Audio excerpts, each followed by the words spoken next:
നമുക്ക് ആദർശിൻ്റെയും നയനയുടെയും നല്ലൊരു കഥ കേട്ടാലോ? വീഡിയോ ഇഷ്ടപ്പെടുവാണെങ്കിൽ ഒന്ന് ഹൈപ്പ് ചെയ്യാൻ മറക്കരുത് കേട്ടോ. ആദ്യമായിട്ട് കാണുന്നവരാണെങ്കിൽ സബ്സ്ക്രൈബ് ചെയ്യാനും മറക്കരുതേ. അങ്ങനെ നമ്മൾ കാണുന്ന ഒടുവിൽ അവന്തിക്ക് ഉറപ്പ് കൊടുക്കുന്നുണ്ട്, നീ ധൈര്യമായിട്ടിരുന്നു, നീയും അനിയും തമ്മിലുള്ള വിവാഹം നടക്കും. ആ നന്ദു എന്ന് പറയുന്നവള് നിങ്ങൾക്ക് ഇനി ഒരു കരടായിട്ട് നിങ്ങളുടെ ജീവിതത്തിലേക്ക് വരാനൊന്നും പോകുന്നില്ല. നീയും അനിയും കൂടെ ഒന്നാവണം. അതിന് വേണ്ടുന്ന കാര്യങ്ങളൊക്കെ അച്ഛൻ ചെയ്തോളും. അച്ഛൻ പറഞ്ഞിട്ടുള്ള കാര്യമല്ലേ, നീ പേടിക്കൊന്നും വേണ്ട. അവളെ അല്ലെങ്കിൽ തന്നെ ഞാൻ നോട്ട വിട്ട് വെച്ചിരിക്കുന്ന ആ നന്ദു എന്ന് പറയുന്നവളെ എനിക്കിട്ട് പണി തന്ന എന്നെ ലോക്കപ്പിൽ കൊണ്ട് ഇടിച്ചപ്പം മുതൽ എൻ്റെ മനസ്സിൽ അവളോടുള്ള വൈരാഗ്യമായിരുന്നു. ഒരവസരത്തിന് വേണ്ടി ഞാൻ കാത്തിരിക്കുമായിരുന്നു. എന്താണെങ്കിലും അധികം വൈകാതെ അത് നടക്കൂന്നൊക്കെ പറഞ്ഞ് ഇങ്ങനെ അവധിയെ സമാധാനിപ്പിച്ചു. പിന്നീട് നാഗേന്ദ്രനെ കാണാനായിട്ട് അഭി ചെല്ലുന്നുണ്ട്. അഭി ചെന്നിട്ട് നാഗേന്ദ്രനോട് കാര്യങ്ങൾ പറയുന്നുണ്ട്. അച്ഛാ, എത്രയും പെട്ടെന്ന് ആ നന്ദുവിൻ്റെ കാര്യത്തിലൊരു തീരുമാനം ഉണ്ടാക്കണം. കാരണം നന്ദു ഒറ്റയൊരുത്തി ഉള്ളതുകൊണ്ട് മാത്രമാണ് അനിയാവന്തിയും തമ്മിലുള്ള വിവാഹം അതിനൊരു മുടക്കമുണ്ടാകുന്നേ. അതിന് പാടില്ല. അത് കേട്ടപ്പോൾ നാഗേന്ദ്രൻ പറഞ്ഞു, അതൊക്കെ ഞാൻ നേരത്തെ നോക്കി വെച്ചിരിക്കുന്ന മോനെ, നീ അതൊന്നും ഓർത്ത് വിഷമിക്കേണ്ട. അല്ലെങ്കിലും ആ കള്ളക്കടത്ത് സ്വർണം കൊണ്ടുവന്ന സമയത്ത് അവൾ അത് പിടികൂടിയപ്പോൾ തന്നെ ഞാൻ ചിന്തിച്ച ഒരു പണി കൊടുക്കണോന്ന്. ഇനി ഇത് മുന്നോട്ട് പോകത്തില്ല. അവൾക്കിട്ടുള്ള പണി ഞാൻ കൊടുത്തോളാം. എന്തേലും ആയി പോയിക്കോട്ടെ എന്നോർത്തിരുന്ന് കഴിയുമ്പോഴത്തേനും അവൾ തലേ കയറി ഇറങ്ങാൻ വരുക. അഭി പറഞ്ഞു, അവളെ അത്ര നിസ്സാരക്കാരിയായിട്ട് കണക്കൂട്ടല്. കാരണം ഒരു 3-4 പേരൊക്കെ ചെന്നിട്ടുണ്ടെങ്കിൽ ഒറ്റയടിക്ക് അവരെ ഇല്ലാതാക്കുന്ന അങ്ങനത്തെ ഒരു സ്വഭാവം അവളുടെ. അവൾക്ക് അത്യാവശ്യം കരാട്ടെ ഗുസ്തിയും കാര്യങ്ങളൊക്കെ അറിയാം. അവളെക്കുറിച്ചുള്ള കംപ്ലീറ്റ് ഡീറ്റെയിൽസും എനിക്കറിയാം. അതുകൊണ്ട് ആ കാര്യം ഓർത്ത് നീ പേടിക്കണ്ട. ഒരിക്കലും അങ്ങനെ ഒരു നീക്കമല്ല അവൾക്കുണ്ടാകാൻ പോകുന്നത്. ഒരു ആക്സിഡന്റ് അതാണെങ്കിൽ പിന്നെ പേടിക്കേണ്ട കാര്യമില്ല. ആർക്കും ഒരു സംശയം ഉണ്ടാകാത്ത രീതിയിൽ വേണം കാര്യങ്ങളൊക്കെ കൈകാര്യം ചെയ്യാനായിട്ട്. അതെന്ത് വേണമെന്ന് എനിക്കറിയാം. പിന്നെ അവളുടെ കാര്യം ഓർത്ത് പേടിക്കൊന്നും വേണ്ട. അവളോട് ധൈര്യമായിട്ടിരുന്നോളാൻ പറ. കല്യാണത്തിന് വേണ്ട ഒരുക്കങ്ങളൊക്കെ ഒരുങ്ങിക്കോളാൻ പറ. ഈ കല്യാണം ഈ അച്ഛൻ മുന്നിട്ട് നിന്ന് നടത്തും. കണ്ടു, അതിനി അതേ കാലതാമസം ഉണ്ടാകത്തില്ലെന്ന് പറഞ്ഞു. അഭിക്കും സന്തോഷമായിരുന്നു. കാരണം നന്ദുവിനെ ഒന്ന് ഓങ്ങി വെച്ചിട്ട് കുറേ നാളായി. പക്ഷെ ഇതുവരെയായിട്ടും നന്ദുവിനെ ഒന്നും ചെയ്യാനായിട്ട് അഭിക്ക് പറ്റിയിട്ടുണ്ടായിരുന്നില്ല. അപ്പം അതിൻ്റെ ഒരു ഇതുണ്ടായിരുന്നു, ഒരു ചുരുക്കമുണ്ടായിരുന്നു അവനെ തല്ലി ചാതിച്ചതിൻ്റെ. കാരണം അവൻ എന്ത് കള്ളത്തരം കാണിച്ചാലും ഒരുമാതിരി എല്ലാം നന്ദു കണ്ടുപിടിക്കും. അപ്പം അതിൻ്റേതൊരു വൈരാഗ്യവും കാര്യങ്ങളൊക്കെ ഉണ്ടായിരുന്നു താനും.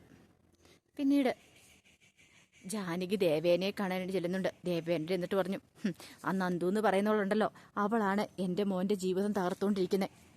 അനാമികമായിട്ടുള്ള വിവാഹം നടക്കുന്ന സമയത്തും അവളാണ് ഇടയ്ക്കിലേക്ക് വന്നത്. ഇപ്പോഴാണ്ട് അവന്തികമായിട്ടുള്ള വിവാഹം അതിൻ്റെ തടസ്സമായിട്ട് നിൽക്കുന്ന ഏടത്തെ ഒരു കാര്യം ചെയ്യണം. എങ്ങനെയെങ്കിലും അനിയോടൊന്ന് സംസാരിക്കണം. അവനോട് സംസാരിച്ച് എത്രയും പെട്ടെന്ന് തന്നെ അവന്തികമായിട്ടുള്ള വിവാഹത്തിന് സമ്മതിക്കാൻ പറയണം. ഇത് കേട്ടപ്പോൾ ദേവേനി പറഞ്ഞു, അവനോട് ഞങ്ങൾ സംസാരിച്ചാ, പക്ഷേ എങ്കിൽ അവന് ഇപ്പം കല്യാണം വേണ്ടെന്നൊക്കെ പറയണേ. അതെങ്ങനെ ഏട്ടത്തി പറയാതിരിക്കുന്നേ? അവൻ്റെ മനസ്സിനറിയാം അവളല്ലേ ആ നന്ദു. ആ നന്ദു എന്ന് പറയുന്നവൾ ഒരുമ്പോട്ടോൾ ഇറങ്ങിയിരിക്കുകയല്ലേ. ഒരു കാര്യം ചെയ്യേ, ഏട്ടത്തി നയനോട് പറഞ്ഞ് നന്ദുവിനോടൊന്ന് സംസാരിക്കുക. ഇനിയിപ്പോൾ അവർ തമ്മിൽ അങ്ങനെ എന്തെങ്കിലും ഇപ്പോഴുണ്ടെങ്കിൽ എത്രയും പെട്ടെന്ന് ഇതിന്ന് പിന്മാറാൻ പറയണം. അത് കേട്ടപ്പോൾ ദേവേനെ പറഞ്ഞു, അല്ല ഇപ്പം അവരങ്ങനെയൊന്നും ഇല്ലെന്നല്ലേ പറയണേ. അതൊക്കെ അവൻ വെറുതെ പറയുന്നല്ലേ. അവൻ്റെ മനസ്സിലൊരു പതൊന്നും അല്ല. അവൻ്റെ മനസ്സിൽ അവളെ കല്യാണം കഴിക്കണമെന്നൊരു ചിന്ത മാത്രമേ ഉള്ളൂ. ഞാൻ ആദ്യമേ ഒരു കാര്യം അവനോട് പറഞ്ഞിട്ടുണ്ട്, എൻ്റെ തല പോയാലും ശരി ഈ ബന്ധത്തിന് ഞാൻ സമ്മതിക്കില്ല എന്ന്. ഇനി അങ്ങനെ എന്തെങ്കിലും സംഭവിച്ചിട്ടുണ്ടെങ്കിൽ പിന്നെ ഈ ജാനകി ഇല്ലെന്ന് കൂട്ടിയാൽ മതി. ദേവേന് പറഞ്ഞു, ഇങ്ങനെയൊന്നും നീ പറയരുത് ജാനകി, നീ ഒന്ന് ആലോചിച്ച് നോക്കിയേ. അവന് ഇഷ്ടമില്ലാത്തൊരു വിവാഹം ആദ്യം നടത്തിയത്, അതിൻ്റെ പേരിൽ എന്തൊക്കെ പ്രശ്നങ്ങളുണ്ടായി. എന്നിട്ടോ ഒടുവിൽ ഡിവോഴ്സ് വരെ എത്തിയില്ല കാര്യങ്ങൾ. അവന്തിക അവൻ കാണുന്ന ഒരു പെങ്ങളെ പോലെയാന്ന് പറയണു. ആ ഒരു സാഹചര്യത്തിൽ നമുക്കിനി എന്ത് തീരുമാനം എടുക്കാൻ പറ്റും? പെങ്ങളെ പോലെ അതൊക്കെ അവൻ്റെ അടവ് അഭ്യാസം ഏടത്തിക്ക് മനസ്സിലായില്ലേ. ഈ ബന്ധം നടക്കരുത്. അവളെ ആ നന്ദുവിനെ വേണം. അതിന് വേണ്ടിയിട്ടാ. ഒടുവിൽ ദേവേനി പറഞ്ഞു, സംസാരിച്ച് നോക്കാം, ഞാൻ നയനമോളോടൊന്ന് പറഞ്ഞു നോക്കാം. നയനമോളോട് നന്ദുവിനോടൊന്ന് സംസാരിച്ച് നോക്കട്ടെ എന്നൊക്കെ പറഞ്ഞു. അങ്ങനെയല്ലേ ദേവേനിക്ക് പറയാൻ പറ്റുള്ളൂ. ആ സമയത്ത് നവ്യയുടെ മനസ്സിലൊരു ചിന്ത മാത്രമേ ഉണ്ടായിരുന്നുള്ളൂ. തൻ്റെ നന്ദു ആഗ്രഹിച്ചാണെങ്കിൽ അനിയും നന്ദു നമ്മളുടെ വിവാഹം നടക്കണം. അവന്തിയുമായിട്ട് ഒരിക്കലും വിവാഹം നടക്കാൻ പാടില്ല. അവരൊന്നിക്കാൻ പാടില്ല. ഒരു കാരണവശാലും ഈ വിവാഹം മുടക്കുന്ന താനാന്ന് ആരും അറിയാനായിട്ടും പാടില്ല. പിന്നീട് നമിതയെ പോയി കാണുന്നുണ്ട്. നമിതയോട് ഈ കല്യാണക്കാര്യത്തെക്കുറിച്ചൊക്കെ പറയണം. അപ്പോഴേക്കും നമിത ചോദിച്ചു, അല്ല നിനക്കിതിനകത്ത് എന്ത് ചെയ്യാൻ പറ്റും? എന്ത് ചെയ്യാൻ പറ്റുമെന്നോ നോക്കട്ടെ. ഈ പറയുന്ന അനാമിക ഡിവോഴ്സ് കൊടുത്താൽ മാത്രമല്ലേ കല്യാണം കഴിക്കാൻ പറ്റുള്ളൂ. അനാമിക ഡിവോഴ്സ് കൊടുത്തില്ലെങ്കിൽ അവന്തിയെ വിവാഹം കഴിക്കാൻ പറ്റില്ലല്ലോ. അല്ല ഇനിയെങ്ങാനും അവൾക്ക് അനാമികയ്ക്ക് പൈസ കൊടുത്ത് ഒഴിവാക്കിയെങ്കിലോ? അങ്ങനെ ഡിവോഴ്സ് മേടിക്കുവാണെങ്കിൽ എത്രയും പെട്ടെന്ന് തന്നെ അവരുടെ വിവാഹം നടക്കില്ലെന്ന് ചോദിച്ചു. അത് നടക്കാൻ പാടില്ല നമിതേ. എൻ്റെ അനുജത്തി ആഗ്രഹിച്ച ആദ്യമൊക്കെ എനിക്കും എതിർപ്പായിരുന്നു. പക്ഷെ പിന്നീടാണ് എനിക്ക് മനസ്സിലാകുന്നത് ഞാൻ ചെയ്ത് തെറ്റാന്നുള്ള കാര്യങ്ങളൊക്കെ. ഇനി ഒരു കാരണവശാലും ഹബിക്കോ ഹബിയുടെ അമ്മയ്ക്കോ സന്തോഷം ഉണ്ടാകാൻ പാടില്ല. ഈ പറയുന്ന അവന്തിക അവളിപ്പം നന്മയുടെ നിറകൂടമായിട്ട് മാറിയിരിക്കുക. അവളുടെ എങ്ങനെയാ എന്താണെന്നും അറിയത്തില്ല. ഒരുപക്ഷെ അവളുടെ സ്വഭാവത്തിൽ എന്തെങ്കിലും മാറ്റം ഉണ്ടായിട്ടുണ്ടോ എന്ന് പോലും അറിയില്ല. എല്ലാവരും കയ്യിലെടുക്കാനാണോ അവൾ ഇങ്ങനെയൊക്കെ ചെയ്യുന്നതെന്ന്. എന്തൊക്കെ തന്നെയാണെങ്കിലും ശരി, ഈ ബന്ധം ഒരിക്കുകയാണെന്ന് വെച്ചാൽ ഞാൻ സമ്മതിക്കില്ല. അവന്തിക ഇനി ഒന്നാൻ പാടില്ല. നന്ദു ആഗ്രഹിച്ചിട്ടുണ്ടെങ്കിൽ നന്ദു അനിയും കൂടെ വേണം ഒന്നാവാനായിട്ട്. അതിനുവേണ്ടി എന്തും ചെയ്യാൻ ഞാൻ തയ്യാറാവുമെന്ന് പറഞ്ഞു. ഈ സമയം നയനയെ വിളിച്ചിട്ട് ദേവേനി കാര്യങ്ങളൊക്കെ പറയുന്നുണ്ട്. അനിയെക്കുറിച്ചുള്ള കാര്യങ്ങൾ എല്ലാം കേട്ട് കഴിഞ്ഞപ്പോഴത്തേനും നയന പറഞ്ഞു, അമ്മേ ഞാൻ വേണമെങ്കിൽ നന്ദുവിനോടൊന്ന് സംസാരിച്ചു നോക്കാം. പക്ഷേ അവളോട് സംസാരിച്ച് കഴിയുമ്പോൾ അവൾ പറയണേ ഇങ്ങനെയൊന്നും ഇല്ലയെന്നാ പറയുന്നെങ്കിൽ നമുക്ക് എന്ത് ചെയ്യാൻ പറ്റും? അവരുടെ മനസ്സ് നമുക്ക് അറിയാൻ കഴിയില്ലല്ലോ. പിന്നെ അനിയുടെ മനസ്സിൽ എന്താണെന്നും അറിയില്ല. അനിക്ക് അവളെ പെട്ടെന്ന് മറക്കാൻ പറ്റുമെന്നും അറിയില്ല. നന്ദുവിനെ ഞങ്ങൾ എന്തായാലും പറഞ്ഞ് വിലക്കിക്കോളാം എന്നൊക്കെ നയന ഉറപ്പ് കൊടുക്കുന്നുണ്ട്. പിന്നീട് കനികയോട് വിളിച്ചിട്ട് നയന ഈ കാര്യത്തെക്കുറിച്ച് പറയാണ്. അനി അവന്തിക നമ്മളുടെ വിവാഹകാര്യത്തെക്കുറിച്ചൊക്കെ. പക്ഷേ ഇപ്പോഴും അവന് സമ്മതമല്ല. അവൻ ഈ വിവാഹം വേണ്ടെന്നും പറഞ്ഞോട്ടാണ് നിൽക്കുന്നത്. കനക പറഞ്ഞു, അങ്ങനെയാണ് മോളെ സൂക്ഷിക്കണം. ദേ നന്ദു അവനുമായിട്ട് ഇപ്പോഴും കണക്ഷൻ കാണും. ഞാനിത് പലവട്ടം ഇവിടെ പറഞ്ഞിട്ടുണ്ട്. എന്ത് ചെയ്യാൻ പറ്റും? പറഞ്ഞിട്ടൊന്നും ഒരു കാര്യമില്ല. അമ്മ നന്ദുവായിട്ടൊന്ന് സംസാരിച്ചു നോക്ക്. ഞാനാ ബെസ്റ്റ്. ഞാൻ സംസാരിച്ച് അവൾ കേൾക്കോ? അവൾ പറയുന്നത് എനിക്കിപ്പോൾ കല്യാണം വേണ്ടെന്ന് പറഞ്ഞിട്ട് അവൾ നിൽക്കുന്നേ. അവളെ വേറെ കെട്ടിച്ചു വിടാന്ന് വെച്ചിട്ടുണ്ടെങ്കിൽ അവൾക്ക് വിവാഹം വേണ്ടെന്ന് പറഞ്ഞ് അവൾ നിൽക്കുന്നു. ഗോവിന്ദേട്ടൻ പറയണേ ഒരു പക്ഷെ അവളുടെ മനസ്സിലേക്ക് ആദ്യമായിട്ട് കയറി വന്ന ചെറുപ്പക്കാരിലല്ലേ അനി. അപ്പോൾ അത് മറക്കാനായിട്ട് കുറേ സമയം പിടിക്കുമായിരിക്കും. അതിനുശേഷം നമ്മളൊരു തീരുമാനം എടുത്താൽ മതി എന്നാണ് ഗോവിന്ദേട്ടൻ പറയണേ. എന്ത് ചെയ്യണമെന്നറിയില്ല. അതൊക്കെ കൂടെ കേട്ടുകഴിഞ്ഞപ്പോൾ നയനിക്കും ഭയങ്കര വിഷമായി. നന്ദു അനിയും കൂടെ ഒന്നാവുന്നേരം താല്പര്യം.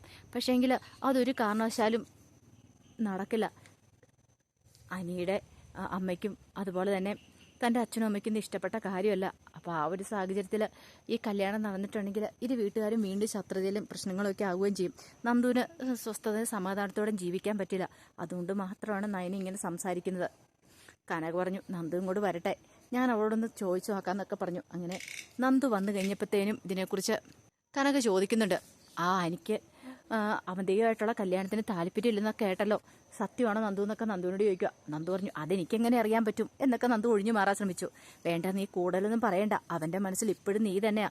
അതുകൊണ്ടാണ് അവന് ആ ബന്ധത്തിന് സമ്മതിക്കാതെ. നന്ദു, ഒരു കാര്യം ഞാൻ പറഞ്ഞേക്കാം.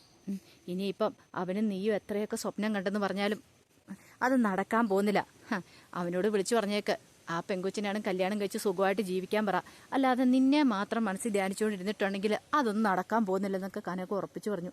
നന്ദുവിന് ദേഷ്യമായി. നന്ദു പറഞ്ഞു, ഒരു കാര്യം ചെയ്യുക, അമ്മ തന്നെ അങ്ങോട്ട് വിളിച്ചു പറഞ്ഞേക്ക്. വേണ്ടാത്ത കാര്യത്തിൽ അമ്മ ഇടപെടാൻ പോകേണ്ട കാര്യമില്ല. ഞാൻ അമ്മയോട് പറഞ്ഞോ എനിക്ക് അനിയെ വേണമെന്ന് ഞാൻ പറഞ്ഞു? ഇല്ലല്ലോ. അതങ്ങനെയാണല്ലോ, നീ പറയത്തില്ലല്ലോ. അതെ, ഈ പ്രായം കഴിഞ്ഞിട്ടാണ് ഞാനും ഇങ്ങോട്ട് വന്നിരിക്കുന്നത്. നിന്റെ പല കോഴ്സുകളും കാണുമ്പോൾ എനിക്ക് മനസ്സിലാക്കാൻ പറ്റുന്നുണ്ട് നന്ദു. നീ എത്രയൊക്കെ ഇല്ലെന്ന് പറഞ്ഞാലും നിന്റെ മനസ്സിലാവും തന്നെയാണെന്ന് എനിക്കറിയാം. ഇനി ഈ കല്യാണം അവരെല്ലാം അനന്തപുരിക്കാരെല്ലാം ആഗ്രഹിച്ചിരിക്കുന്നതാണ് അവന്തിക അനിയും തമ്മിലുള്ള വിവാഹം. അതിനിപ്പോൾ അവന് സമ്മതമല്ലെന്ന് പറയണോ? അത് ചിലപ്പോൾ നിന്നോടുള്ള ഇഷ്ടം കൊണ്ടായിരിക്കും അങ്ങനെ പറയണത്. നീ തന്നെ അവനെ പറഞ്ഞ് മനസ്സിലാക്കാൻ നോക്ക്.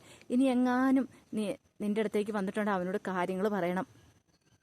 പറഞ്ഞത് കേട്ടല്ലോ എന്നൊക്കെ കനയ്ക്ക് ഒരു ഉപദേശം കാര്യങ്ങളൊക്കെ കൊടുക്കുന്നുണ്ട്. എന്ത് ചെയ്യണമെന്ന് അറിയണ്ടായിരുന്നില്ല നന്ദുവിന് നല്ല ടെൻഷനായി.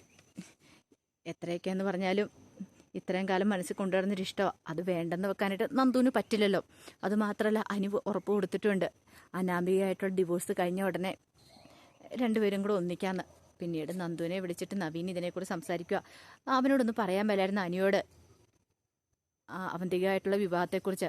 നിങ്ങൾ നല്ല ഫ്രണ്ട്സ് അല്ലേ എന്നൊക്കെ ചോദിച്ചപ്പോൾ നന്ദു പറഞ്ഞു, ഞാനെന്ത് ചെയ്യാനാ നവീനേട്ടാ? നവീൻ എങ്ങനെയെങ്കിലും അനി ഒന്ന് കല്യാണം കഴിച്ച് പോയാൽ മതിയെന്നുള്ളൂ. അങ്ങനെ കല്യാണം കഴിച്ച് പോവുകയാണെങ്കിൽ നന്ദുവിനെ പിന്നെ സ്വന്തമാക്കാനായിട്ട് അവൻ വരത്തില്ലോ. അല്ലെ അവൻ കല്യാണം കഴിക്കാതിരിക്കുന്നിടത്തോളം കാലം തനിക്ക് പാരയാണെന്നറിയാം. തൻ്റെ ഇഷ്ടം നന്ദുവിനോട് തുറന്നു പറയാനും ബുദ്ധിമുട്ടുണ്ട്. അവൻ കല്യാണം കഴിച്ച് പോവുകയാണെങ്കിൽ പിന്നെ ഒന്നും നോക്കേണ്ട കാര്യമില്ല. അതുകൊണ്ട് എങ്ങനെയെങ്കിലും അവന്തികേനെ അനിയൻ തമ്മിൽ ഒന്നിപ്പിക്കാനായിട്ടാണ് നവീൻ ശ്രമിച്ചുകൊണ്ടിരിക്കുന്നത്. പക്ഷേ നന്ദുവിന് പറയാൻ പറ്റില്ലല്ലോ താനും അനിയും തമ്മിൽ സ്നേഹത്തിലാന്നുള്ള കാര്യങ്ങളൊക്കെ. നന്ദു പറഞ്ഞു, എനിക്കിപ്പോൾ അവനെ ഇങ്ങനെ നിർബന്ധിക്കാൻ പറ്റില്ല. അവന് ഇഷ്ടമില്ലാത്ത കാര്യത്തിന് ഞാനെങ്ങനെയാണ് നവീനായിട്ടാ പറയണേ? അതുകൊണ്ട് തൽക്കാലത്തേക്ക് ഞാൻ അതിനെക്കുറിച്ചൊന്നും പറയില്ല എന്നൊക്കെ പറഞ്ഞ് നന്ദു ഒഴിഞ്ഞു മാറുവാണ്. ആകപ്പാടെ പെട്ടൊരവസ്ഥയായി പോയി അവന്തേക്ക്. ഒന്നും മേലാത്ത അവസ്ഥ. എത്രയും പെട്ടെന്ന് എന്തെങ്കിലും ചെയ്തില്ലെങ്കിൽ തനിക്ക് അനിയൻ നഷ്ടമാവും. ഒരു കാരണവശാലും അനിയൻ തമ്മിൽ ഒന്നിക്കാൻ പാടില്ല. അച്ഛന് അതിന് ഉറപ്പും കാര്യങ്ങളൊക്കെ തന്നിട്ടുണ്ട്. എത്രയും പെട്ടെന്ന് അവളുടെ കാര്യം തീർക്കണം, എങ്കിൽ മാത്രമേ ഒന്നാകാൻ പറ്റുള്ളൂ എന്നൊക്കെ ഒരു ചിന്തയായിരുന്നു. അതിനു വേണ്ടിയിട്ട് അച്ഛൻ ശ്രമിക്കും എന്നുള്ള കാര്യവും അവൾക്കറിയായിരുന്നു. അത് ശരിയായിരുന്നു. നാഗേന്ദ്രന് നന്ദുവിനെ ഇല്ലാതാക്കാൻ വേണ്ടുന്ന കാര്യങ്ങളൊക്കെ പ്ലാൻ ചെയ്യുവാണ്. അപ്പോൾ അതിൻ്റെ കഥകളൊക്കെയാണ് കാണാൻ പോകുന്നത്. ആ കഥകൾക്കായി നമുക്ക് എല്ലാവർക്കും കാത്തിരിക്കാട്ടോ. ഒരിക്കൽ കൂടി എല്ലാവർക്കും ശുഭരാത്രി നേർന്നുകൊണ്ട് നിർത്തുന്നു. നന്ദി.